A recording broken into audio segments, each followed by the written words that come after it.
Darkness engulfs me. It devours me like the creature I fear most.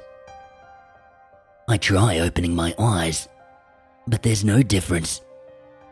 All I see is a total black nothingness. It wouldn't be so bad if I were not deathly terrified of the dark. At home, there's never a time when I allow darkness to fully overwhelm the light. I have night lights and security lights lining every hall in every room. I'm never 100% in the dark. That is, not until now. I feel beads of sweat forming on my forehead at the mere thought of what could be lurking in the inky blackness that envelops me. Even the most mundane holds terror when you can't see it, but your mind tells you it's there. A throng of spiders waiting just out of reach to make me its next meal. A pit of snakes that you dangle perilously close to the precipice. If you can't see, how can you tell if your eyes are open or closed? I reach down and I press my hand against the cold floor that I lay on.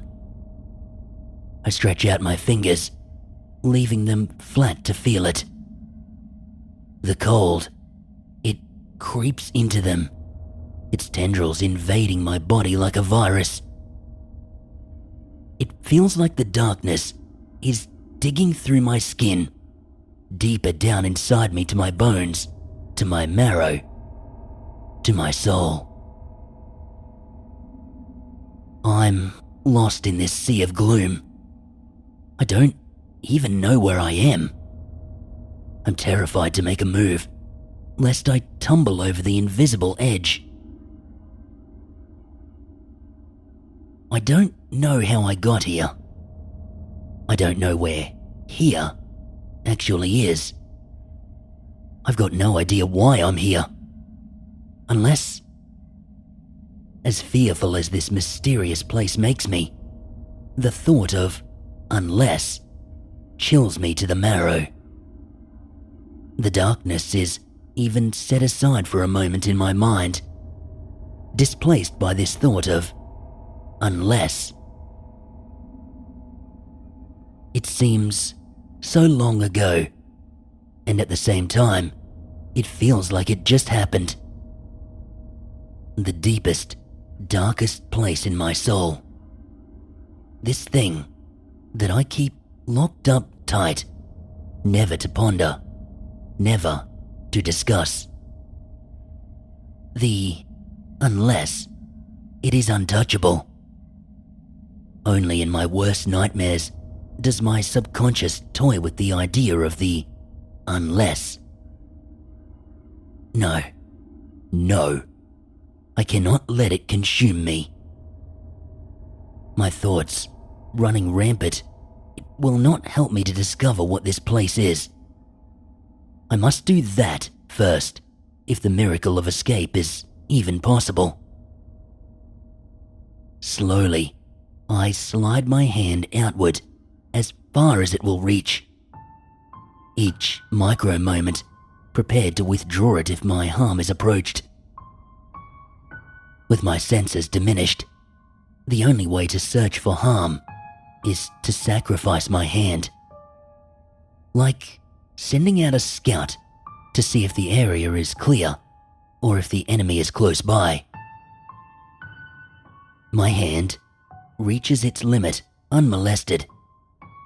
I change direction from straight out to an arc, feeling for anything like a one-winged snow angel. My hand discovers nothing, but the movement has stimulated something of my lost senses. I hear the sliding of fingers on the floor's surface. It echoes back to me quickly. I try once again, faster, louder this time. the echoes return, almost immediately. My mind absorbs these details, and it makes a conclusion. The room, it must not be very big. It augments that conclusion with the supposition that the floor is concrete. The smoothness, the cold, and the sound, it all makes sense together. I further test this conclusion by forming a fist and knocking on the floor. The sound and the feel cement the hypothesis. As I congratulate myself on my deduction, I hear something. Having not moved at all, I don't think the sound came from me. It happened only briefly, and I wasn't listening for any sounds outside the ones I'd made. My mind replayed it, and it came to a startling conclusion. It sounded like a sigh, as if someone was my unwitting cellmate in this murky prison. Relief and despair fought a furious battle at the prospect of another in my company that I knew nothing about. Company in this tenebrous place would be a welcome happenstance. It may even lead to our escape, if we work together. However, if I am here about the unless, then what horrid crime had they committed to be relegated to this torturous existence? Caution seemed to be the most prudent course. Perhaps my cellmate was unaware of my existence. Keeping it that way until I could discover more seemed a prudent goal. Armed with the knowledge of the floor's composition and the existence of a potential cellmate, I set about to gather more information about my surroundings. I rolled onto my back, slowly, so as not to make any noise that would alert the other to my presence.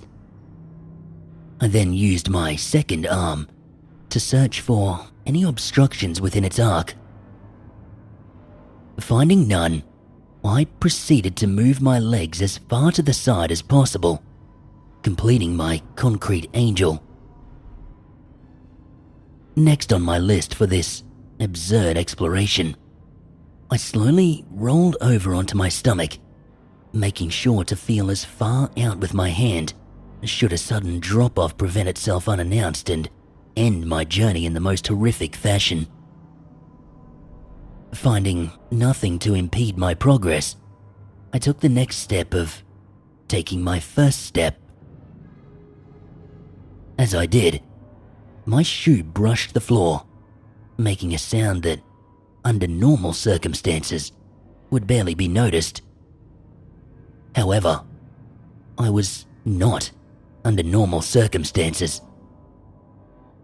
The effect was immediate and terrifying. This time, there was no sigh. It was a low-throated growl. I became a statue as liquid nitrogen rushed through my veins. The growl was deep, throaty, kind of like a lion's, only somehow different. Every inch of my being clenched in a group effort to stay as still as humanly possible. My hope was that this thing would think it had made a mistake and had not heard the movement of its next potential meal. It was more than a hope. It was the very key to my survival. The problem was, I was trapped in a position, kneeling on one knee, about to get up. My knee on the hard floor was beginning to complain, and I knew that it was only a matter of time until my balance would waver. I couldn't hold this position for long. I was already starting to shake from the effort. My balance was wavering. Beads of sweat formed on my forehead. I hoped that whatever this thing was could not smell fear, because I was throwing out waves of it. My leg was shaking. My knee, it was screaming at me. I had to make a decision. Do I sit back down or go all the way to standing?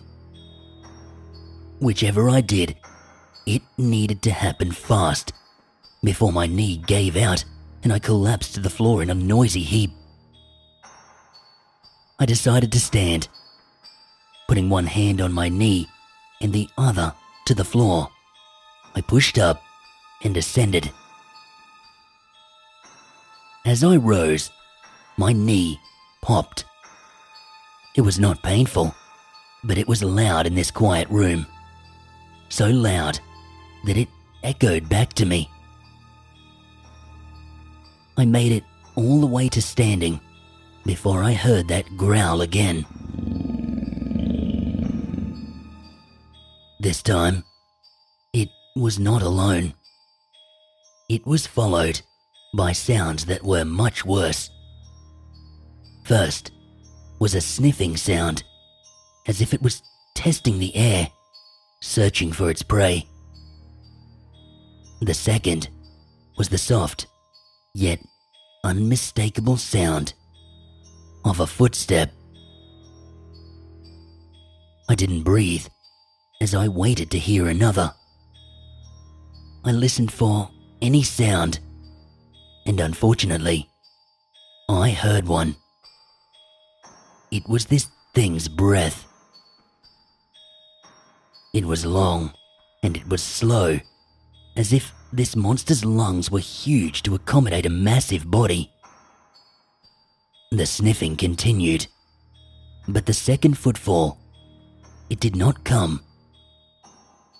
Perhaps it was as confused as I was as to why it was here. I was never so glad about the darkness at that moment.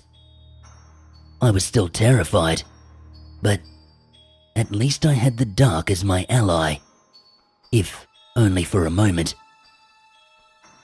I could not see the monster, which was a blessing in itself.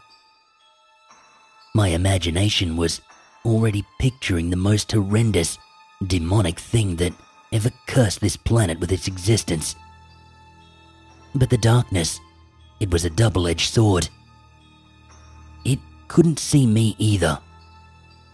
If I stayed quiet enough, it might write me off as nothing more than a figment of its imagination. With only rhythmic breathing and no sound of pursuit, I took my first standing step away from the beast. With measured and calculated caution, I stepped away from the sound of my bane and felt silently and cautiously with the toe of my shoe to make sure there was a floor to step onto. My foot landed with the impact of a feather. I transferred the weight to that leg and stepped with the other. With the lights on and no demon waiting to devour me, my motions would have been quite comical.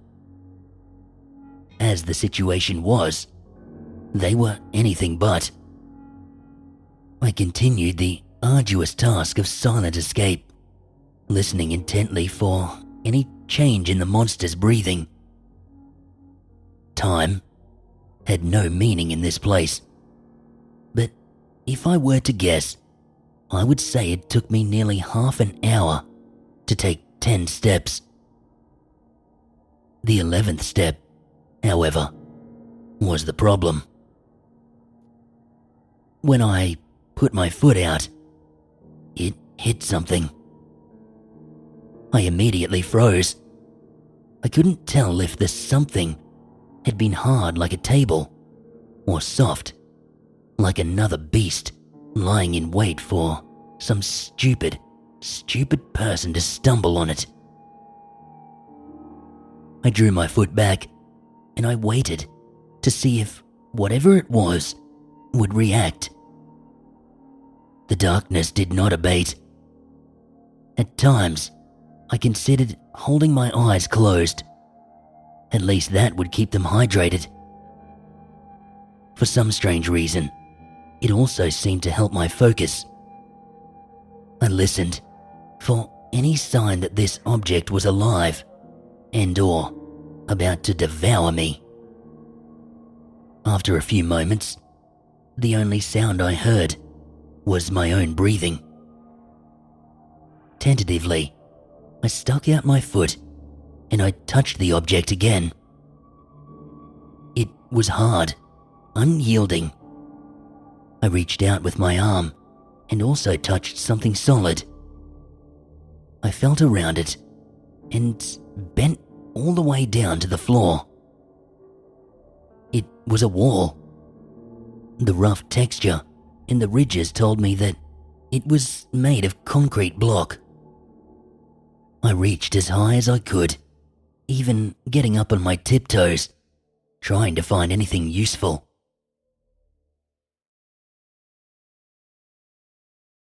I explored the wall, feeling my way to the right until I reached a corner.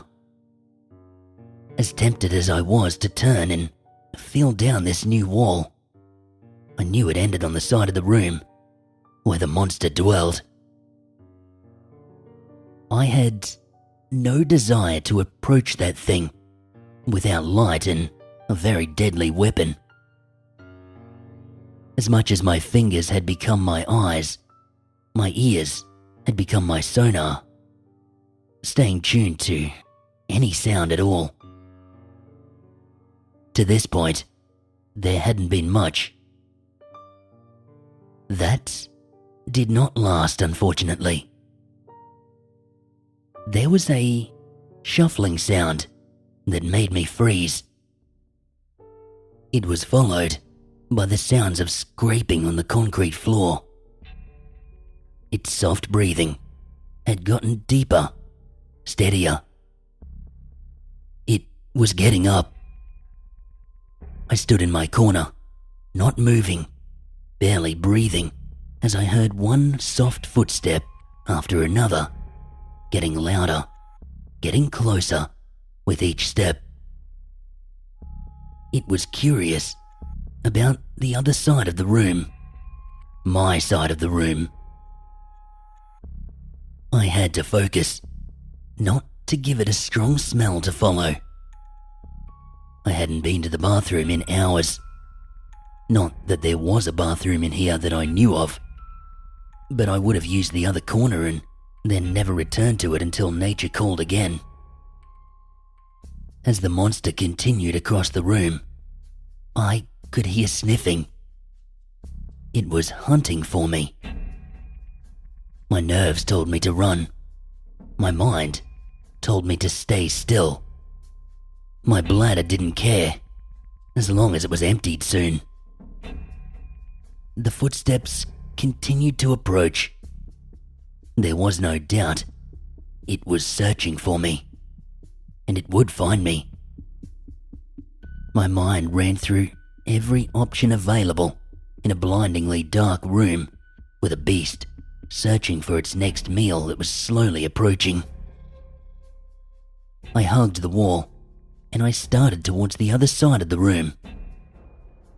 Common sense argued that I had no idea if there was another creature on the far side of that room, but there seemed to be no choice.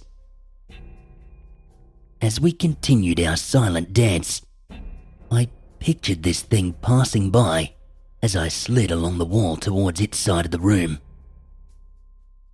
When we had both reached the halfway point, suddenly, it stopped.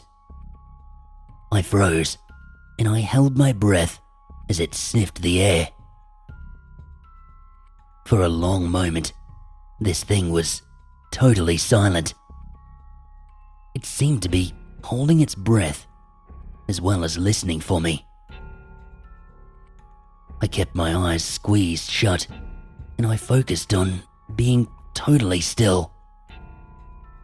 My lungs were burning from holding my breath. I knew that soon I would spew out the stale air and gulp in fresh.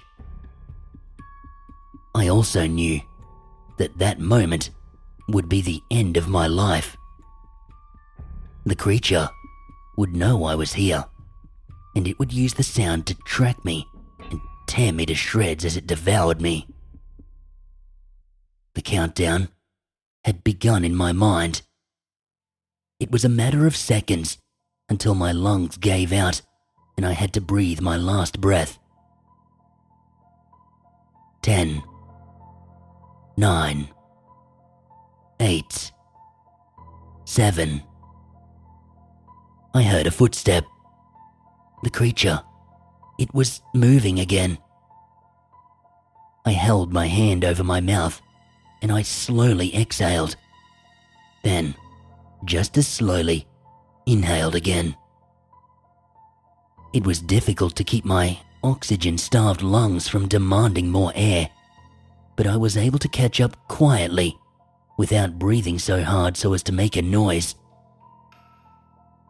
I continued on my perilous journey towards the unknown, carefully listening to the creature also continue its journey. As I reached the corner of my nemesis, fear gripped me as I stepped on something soft.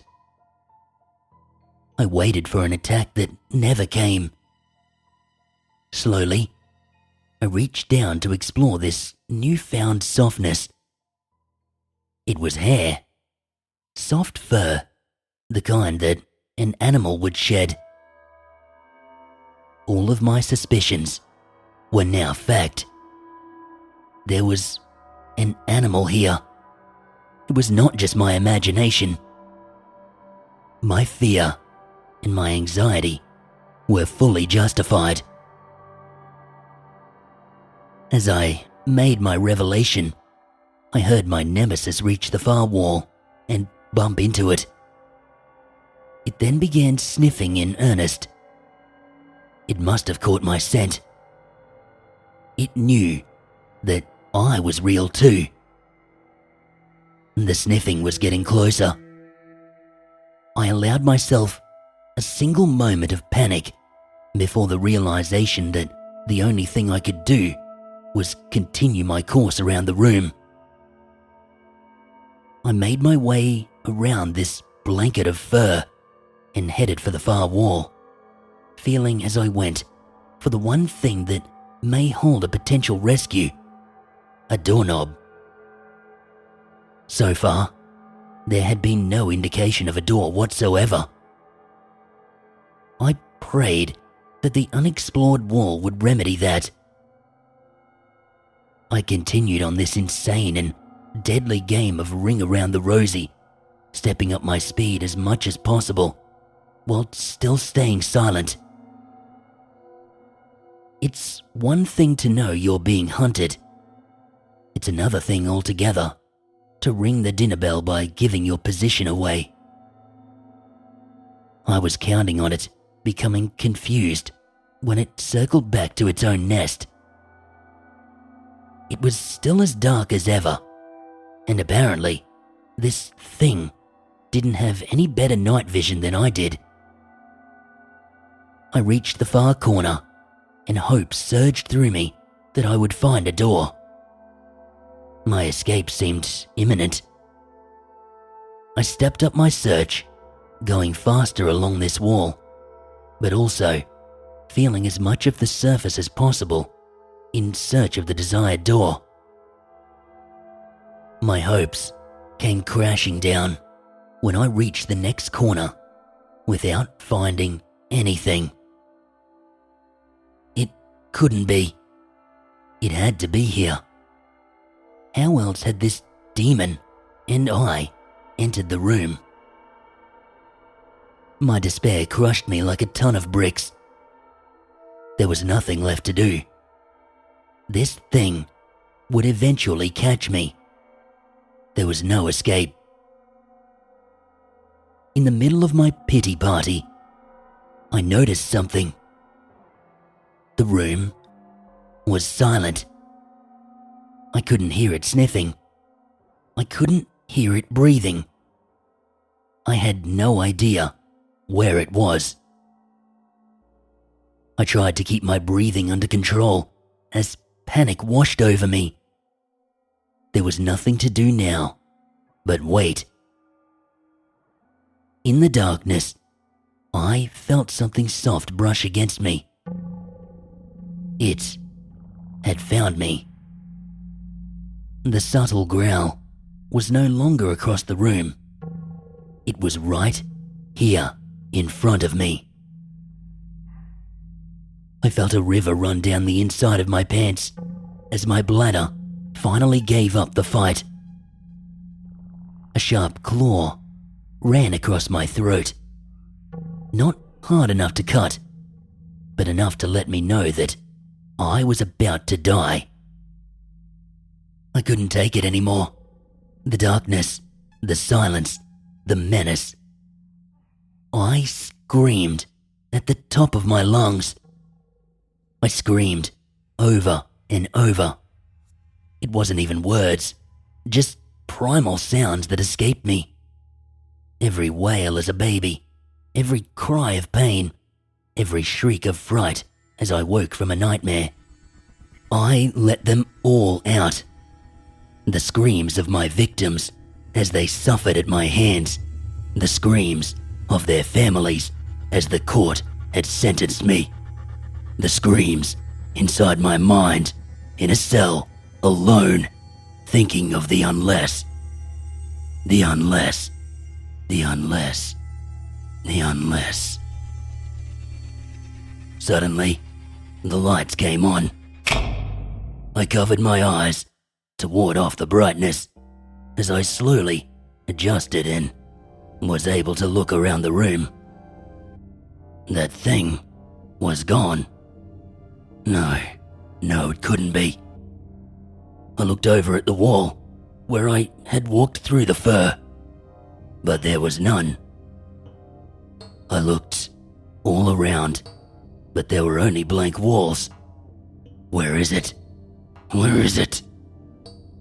I turned around and around, but it was gone. Had it been here at all? A door opened. Two large men dressed in white came in. "No," I screamed. "Don't come near. It'll get you." They marched across the room, oblivious to the danger, and picked me up. "It's time to go to your room," one of the men said, picking me up over the shoulder. "Doc said you've had enough therapy for today." "What? Did you see it?" I said. They carried me out without answering me. We came into a hallway that stretched on forever. I tried to look back at the open door. "Don't let it out," I said. "You've got to keep it in." They didn't bother to look back, just continued on down the hall. I turned and I saw it, peeking its head out of the room. "No," I screamed. They didn't stop, didn't slow, just picked me up so my feet dangled off the floor until we reached a room. They unlocked it, setting me on my bunk. "You should probably get cleaned up," one of the men said, as I tried to get up, but he held me down. "You know how this goes. You stay on your bunk until we lock the door." The second of them backed out of the room, and the first one released me and followed him. I ran for the door. "You don't understand. It's loose. It'll kill you all." They turned and walked away. "No," I screamed at the tiny window in my door. I pounded on that door for hours, but no one else came. Maybe it already got them. Maybe it would come to my door, peek in my window with blood dripping from its mouth. I stepped back, feeling exhausted. I looked over at the tiny shower stall, and I did what they suggested. Everything was built into the wall. The shower, the sink, the table, the bed. There was nothing that I could use to defend myself. I took a shower. I put my fresh clothes on, sat at my desk and wrote what had happened with the monster. When I was done, I laid down, hoping to be able to rest. At the appointed time, just as every night, the lights went out. The darkness engulfed me. It devoured me like the thing I fear most. I lay there with my eyes open, waiting. In the black nothingness, I hear it. A soft growl.